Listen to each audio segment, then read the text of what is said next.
Aurora is here in the KEXP studios, playing tonight at the Showbox here in Seattle. Your music is so vivid and so visual to me. I felt like at the first song that you played, Through the Eyes of a Child, I almost felt like a bird just soaring above a beautiful landscape like in Iceland, where I last saw you. Where you live in Norway is also very beautiful. I've heard you speak about the beauty of the place you live. I imagine that it inspires you in these beautiful songs. Oh, yes, it really does. It has really taught me how to respect nature, because I've seen the value of it, because I've grown up, and the nature has always been like a safe place, and also a place where you can just exist, because nature doesn't really ask anything of you, and the world is quite demanding, and it gets more and more demanding, you know, the older you get. So I feel like the older I get, the more I need those days where I'm just wrapped around by the woods. Along those lines, you've spoken a lot over the years about your connectedness to everything, that you feel part of one big organism. And, you know, intellectually, we all know that, but that really infuses everything that you do. You speak a lot about it. I'm very inspired about the way that you talk about it. Can you tell us a little bit about how you feel? Yes, I am. I don't know. I feel very connected to everything.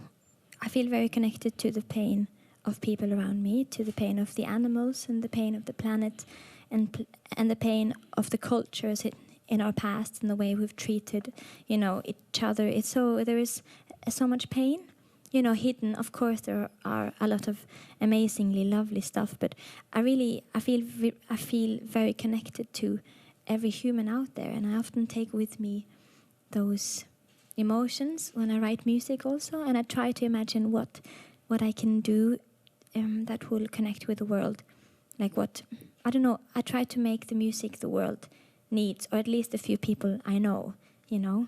I feel very connected, and I feel like if I die now and I'm reborn as you, I would really appreciate if I was kind to you, because if I'm you in my next life, I will have this kind of gift to myself in the future, if that makes sense. Mm-hmm. So I just like to think that we're all kind of the same soul, living different adventures within different bodies. And I don't know, it's not a thing I truly believe, but I like to, or maybe I do. From today on, I truly believe that that's how it is.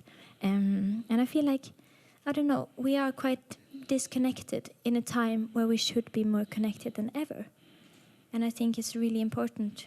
I don't know, it's one of my biggest passions, to be connected to each other and have empathy with the people around us. Well, to be kind to one another, if we only did that, that would be a lot. Yeah, it would, wouldn't it? You're very connected to your fans. In fact, yesterday I received a request from a 7-year-old girl for the song Animal, which I'd only just received recently.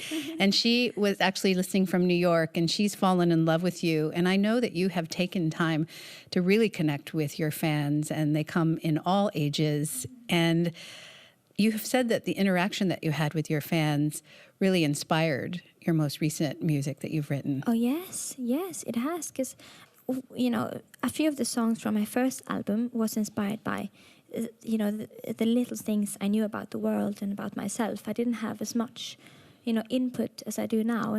And for my next album, I have really taken in the stories of the people I've met. Because I really find purpose. I don't know, it's not enough to only have myself as a, what do you call it, when something pushes you on, like I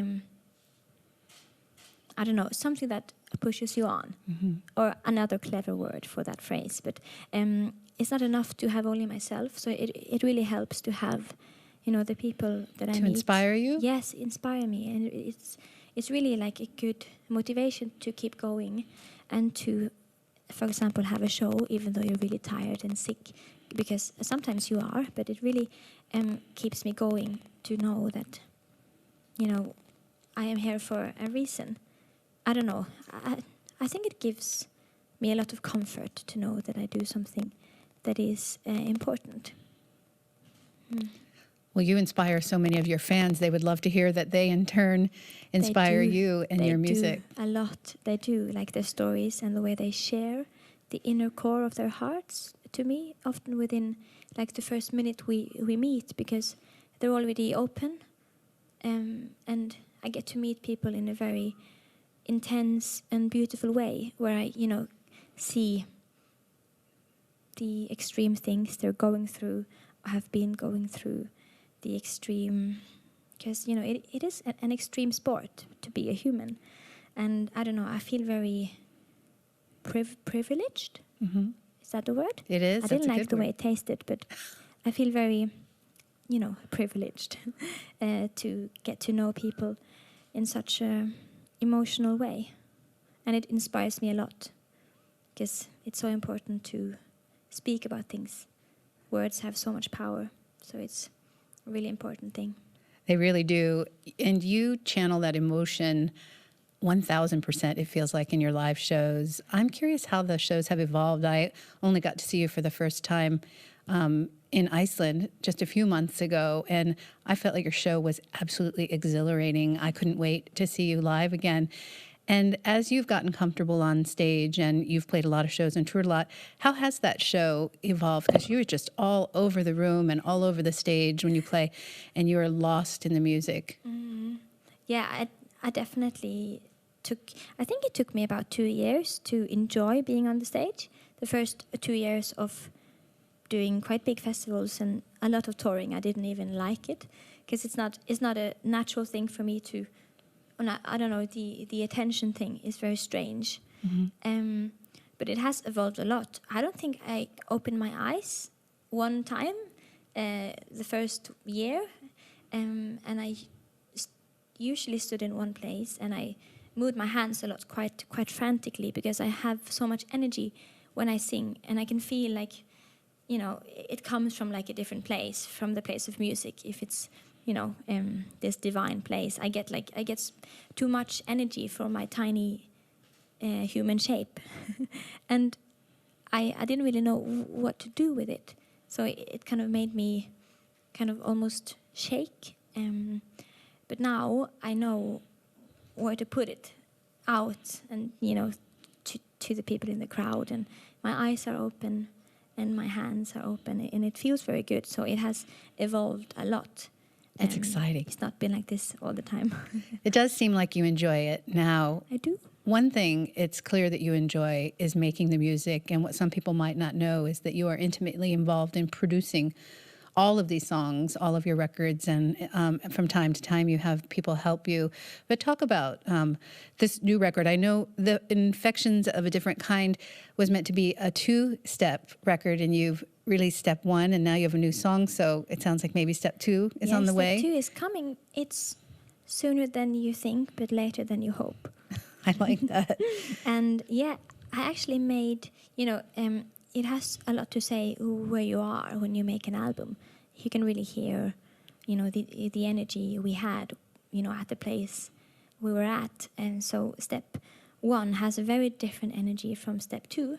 Was that in France that you made that? Yes, step 1 was made in France, in this really beautiful castle-looking place. It was definitely haunted, very, very huge and very lovely. It was so nice, and the bed was so huge I could sleep like both ways, And I did it every other day. I switched the directions. I laid on the bed because it was nice to see like a different point of view. Anyway, I made it in France, and step 2, I made in a tiny room with purple floor that gives you a rash, so don't touch it. It's old. And I got a rash from doing like angels moving around in the a lot. snow, on the carpet. Anyway, it has purple floor and blue walls that me and my drummer painted. And we just stayed in it for the whole of November. We had maximum like 4 hours of sleep every night. And we just made the whole step in a month. Wow. And we worked really hard. And it was really fun. It has a very different energy, I would say. Mm-hmm. But they're gonna fit quite nicely into each other, because I will release a physical EP, Okay. LP with with everything. Okay. That would be, yeah, just so you know. We do look forward to that. We're live here in the KEXP studios with Aurora, a magnificent performance, and you'll be playing tonight at the Showbox. Yes, thank you for having me. Thank you so much. You've got it tuned to KEXP Seattle.